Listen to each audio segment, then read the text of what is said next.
आप लोग जब कंपनी को जांचते हैं ना, कुछ लोग नए आते हैं ना, तो मुझे कई बार हंसी आती है। सर ये कंपनी कैसी है, सर इसका बिजनेस कैसा है, सर ये कंपनी भाग तो नहीं जाएगी, सर ये कंपनी क्या है। मैं इसके बारे में भी बता दूं आप लोगों को। क्राइम ब्रांच में था, मैं स्टाफ ऑफिसर था मिस्टर रंजीत नारायण का, स्पेशल सीपी क्राइम थे वो, स्पेशल सीपी क्राइम थे। बाद में उनकी भी बताऊंगा मैं कहानी। मैंने जब उनको इस कंपनी के बारे में बताया, मेरे प्रोडक्ट यूजर हैं, वो आज भी यूजर हैं, तो उन्होंने कहा, जिस टाइम पे एक वक्त ऐसा आया था कि जब मैं बहुत ज्यादा पागल हो गया था इस सिस्टम के लिए, तो उन्होंने कहा एक काम कर, क्योंकि मैं क्राइम ब्रांच की इकोनॉमिक ऑफेंस सेक्शन में था, जहां पे ऐसी कंपनियों के खिलाफ रोजाना केस रजिस्टर करते हैं। Economic offence section Qutub hotel में है, कभी जाने का मौका लगे तो वहां पे देखेंगे, मेरा नाम भी वहां पे लिखा होगा।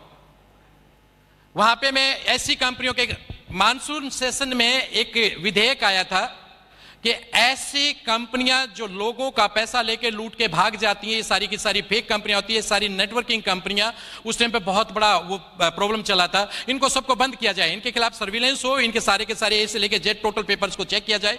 और 297 कंपनियां उस टाइम बंद हुई थी, 297 कंपनियां बंद हुई थी। आज भी वो फाइल अभी भी चल रही है, बहुत सारी कंपनियां आगे बंद होनी है। इस कंपनी को भी हमने जांचा था। एथिक्स, आप तो खाली एथिक्स समझ को जानते हैं, एथिक्स किस किस लेवल पे होते हैं। आप लोगों को तो सिर्फ इतना बताया जाता है भाई कि एथिकल कंपनी है।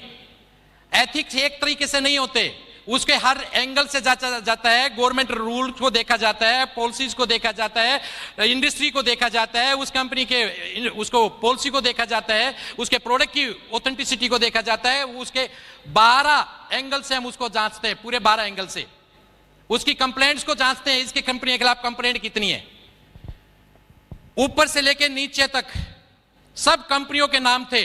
एक डिपार्टमेंट आपके देश में ऐसा है जिसके कोई ऑडिट नहीं होता। एक ऑफिस ऐसा है आपके देश में जिसका कोई ऑडिट नहीं होता, जिसके खिलाफ कोई कंप्लेंट नहीं होता। कौन सा बताओ? नो नो नो नो, उसका कोई ऑडिट ही नहीं होता, बताइए। नो, राष्ट्रपति भवन। राष्ट्रपति भवन का कभी कोई ऑडिट नहीं होता, उसके खिलाफ भी कंप्लेंट है, लेकिन एक कंपनी के खिलाफ कंप्लेंट नहीं है, वो है फॉरएवर लिविंग प्रोडक्ट।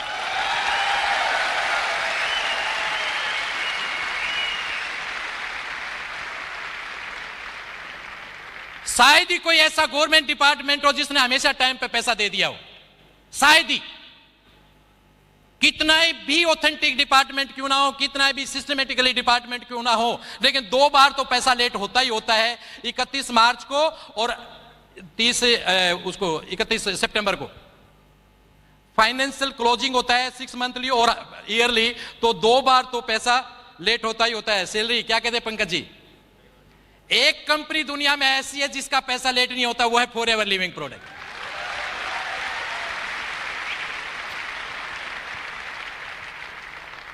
क्या क्या सलूट करें हम सर आपको,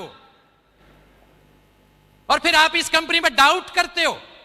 ये आपके दिमाग की कमजोरी है और कुछ भी नहीं है। आप वहां तक सोच भी नहीं सकते जहां तक एफएलपी है। एक वक्त ऐसा आया